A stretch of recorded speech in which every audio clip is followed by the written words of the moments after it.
Welcome to Fluent Phonics.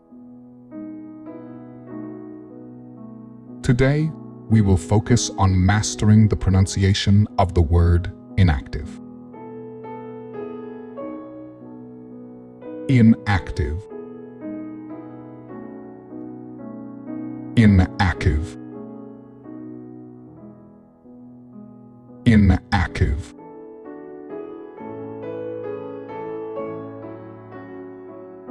Here's an example of how one might use it in a sentence. After recovering from the surgery, she was instructed to remain inactive for 2 weeks to allow her body to heal properly. Inactive refers to something not in use or currently not functioning.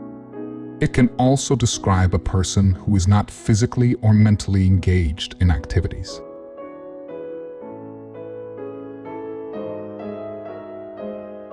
Thank you for your time. If you enjoyed this, please like and subscribe for further content.